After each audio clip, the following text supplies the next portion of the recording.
Dragon Ball Daima lied to us. Super Raimus is not the supreme leader of all. In reference to chapter 480, there's a brief appearance by Akira Toriyama, and in the Daizenshuu 7, it states that he's the ultimate ruler of the Dragon Ball world and a far, far greater person than the Kaioshin, which I do agree with, but I'm just messing with you guys. Today we are talking about my theory concerning the super powerful Majin Raimus, right? How could he fit in with this Dragon Ball Super God hierarchy, the universes, the macrocosms? Is it possible? Who's the real leader? Who's really stronger, the Omni King or Super Raimus? These are all going to be answered in my theory, and the reason I'm saying theory is because we don't have any solidified truth and we're not wasting any time. I want you guys to look at this chart from the Daizenshuu 4 guidebook, which is actually more accurate than Daizenshuu. It's what we've came to know, right? You have the Omni King with his 2 attendants, and he's supported by Grand Priests. You have Beerus, the gods of destruction, supported by the angels, aka Whis for Beerus, right? And then you have the Daikaoshin, the Supreme Kais,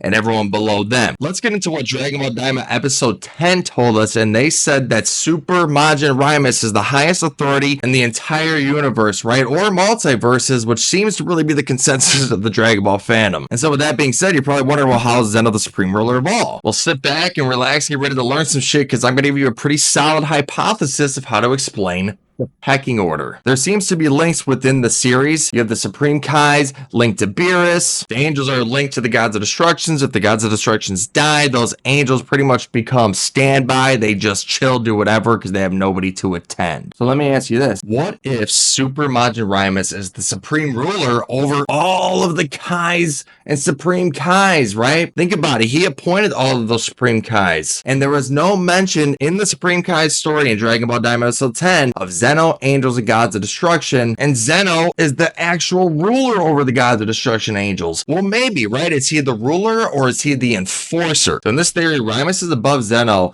and like I said, he chose the Supreme Kais, and maybe he also chose the Grand Priests and the angels, or created them, or conjured them, or something to govern the gods of destruction and to govern Zeno and their insane power, right? Remember, like, even in those episodes of the Tournament of Power, the Grand Priest does seem nefarious around Zeno, and not in like he's gonna kill him way or like he's gonna betray him, but like in a manipulation way. And so maybe Rhymus could be the guy behind the current who uses Zeno for his unstoppable power, but has the Grand Priest keeping him in check, and has the Grand Priest's kids, who are all powerful, train the gods of destructions and keep them in check. Think about it. Remember when Beerus got knocked out by Whis at the end of Battle of Gods? Makes sense. Who else is going to stop these crazy warriors? And it's not that Zeno's a warrior, which we're going to get to soon, but still, he has insanely unstoppable, unfathomable fucking power. Next, we're going to go into how this theory would actually work. Is it plausible? Well, before we dive in,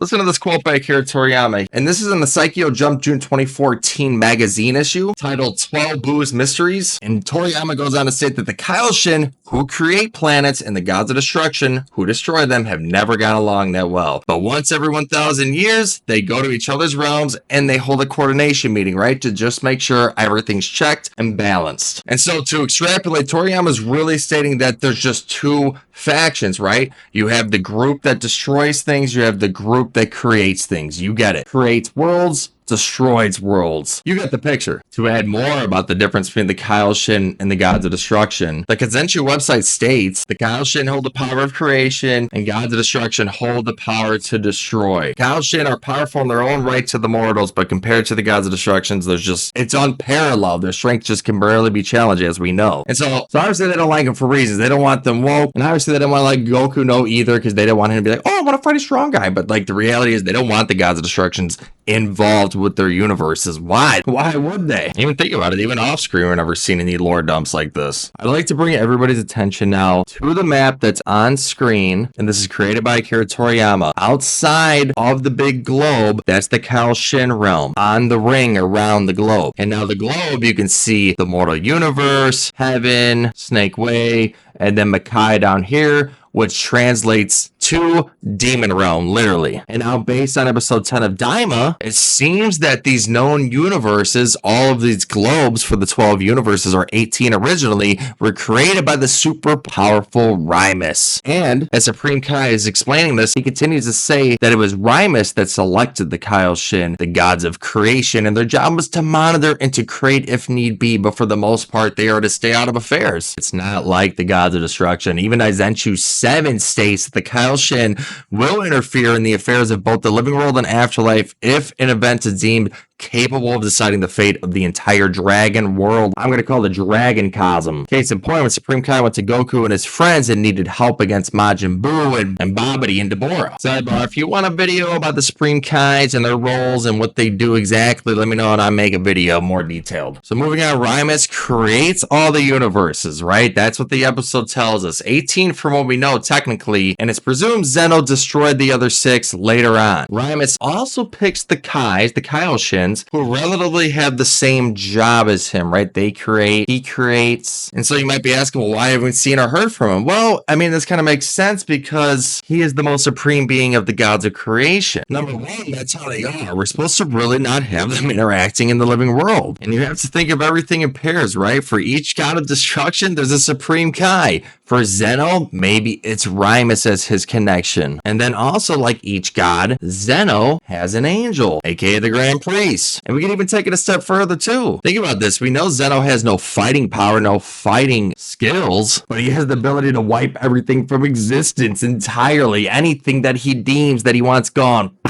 Poof, gone. But physically, he's weak and easily killable from what we know. That would make sense to why he has guards in case someone tries to kill him, and Rhymus wouldn't want him to die. Why? Because theoretically, if a destroyer god dies or the Supreme Kai dies, the shared link that the two share would be each other's doom. We come to find out in Dragon Ball Super episode 55 that the gods of destructions are linked to the Kaioshin and they form a set. But if one dies, the other one does too. So why protect Rhymus? Why have him not be around anyone or mentioned everywhere? Because Rhymus might be killable, and if he dies, then Zeno would die. And now you have both Rhymus, the creator of everything, Zeno, the destroyer of everything, both gone. If this is the case, if this theory is true, then we would hate for Frieza to find out, because he would probably want to go kill Rhymus to kill Zeno. That's a video for another day. And I remember what I said before, the Grand Priest, the angels, they're there to make sure the gods, Zeno, everything is in check. They do their jobs, right? So Grand Priest is probably there for Zeno. Think about it. Look at Battle of Gods. Right at the end of that movie, Beerus is going crazy because he ate that hot wasabi, and Whis just, boom, just quick knocks him out. Perhaps that's what Grand Priest is there for, to physically knock out Zeno in case he just starts destroying all the universes, and who knows, he might even be able to destroy the fucking Demon Realm. Anyways, where is Rhymus, right? Like I said, he's probably being protected. Yeah, he's probably in his own dimension. We're gonna have to look at information surrounding the Demon Realm for what we knew prior to DAMIA. This is info from Daizenshuu 7 and the super exciting guidebooks. And basically what's stated is that the Demon Realm is a separate dimension from the universe which Goku and all of his friends live, right? Daizenshuu 7 states that it's located on the opposite side of the dimension. And if you look at the screen, it's that little tip at the bottom of that macrocosm, like explained earlier. There it is. But the Demon Realm seems huge, right? Yeah, because it's not just that. That's just the portal to it. Look, like I said, the consensus is that this is for the multiverse, and this would make sense. Look at how at the bottom, you have that white line, which would be warp, or the warp center, and then you have 12 universes, 12 macrocosms that lead to the Demon Realm, and they could transfer between realms, universes, the multiverse, and it's supported by the information we've covered already. Okay, so where is Rhymus, right? Remember the good Supreme Demon King trying to expand the Demon Realm? Yeah, that's what's stated by Supreme Kai during his story in episode 10 of Dragon Ball DAMIA. He ordered the super powerful Majin Raimus. Go look, it states he ordered this Rhymus to create the universes because he wanted to expand the Demon Realm. And I say this for two reasons. Number one, the Demon King ordered Rhymus to do this, meaning that you would think the Demon King is stronger than him. When they are saying super powerful, that doesn't always mean in like a key sense or an attack perspective. It could really just be like about his stature and his ranking in the known universe. So what if Rhymus is actually like the creator of everything, right? The demon realm, the multiverse, everything. It could make sense. And it does seem like there really is only one demon realm for all of the universes with 3 demon worlds within it, at least from what we're hearing from now, but anything's subject to change. We have 10 more episodes of DAMIA, so we'll see what happens. And now for Super Majin Raimus, he would pretty much be like the god of our world in a sense, of the Christianity faith. He is outside of time and space, right? Well, guess who else lives outside of time and space?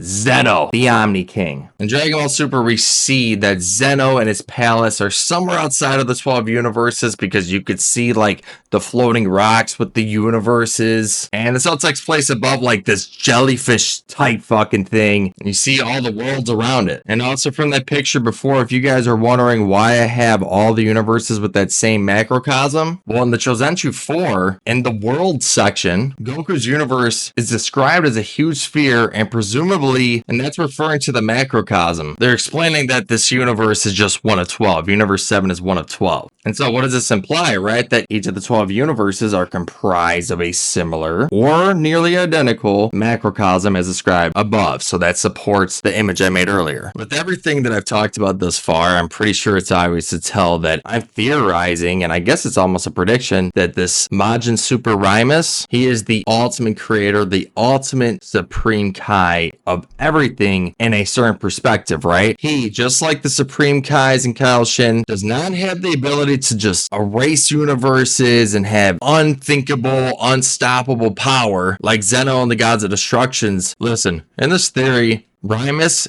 is like the ultimate supreme Kai, just as Zeno is the ultimate god of destruction in a sense. The only difference is that, from what we know, Rhymus doesn't have the ability to delete universes and delete people from existence like Zeno and the Gods of Destructions do. And maybe that's why Rhymus and the Supreme Kais need the Gods of Destructions and Zeno, because the Kaioshin don't have that kind of power that they have. And then maybe Rhymus wants the angels there to keep everyone and everything in check. Think about it. The angels seem to be the most powerful beings in each of the universes, which again supports what I said earlier, right? Keeping the Gods of Destruction and Zeno in check. And now the last thing I want to go over is this final image that I made. It's pretty much similar to the one I showed you earlier. You have Zeno on the right and you have Super Raimus on the left. I drew a little line there. Sorry to make it nicer, but the point is they're separated, right? They have their own each pocket dimensions, but the point is, if my theory is correct, this is how it looks. Zeno has his own floating jelly world outside of time and space. Perhaps Super Raimus has his own fish-type palace or whatever, or somewhere goofy that he lives. I'm sure Akira Toriyama has a great spot for him, for real. But the point is, this picture right here I think makes the most sense. We see the demon realm, then we see the 12 universes. They have their own macrocosms.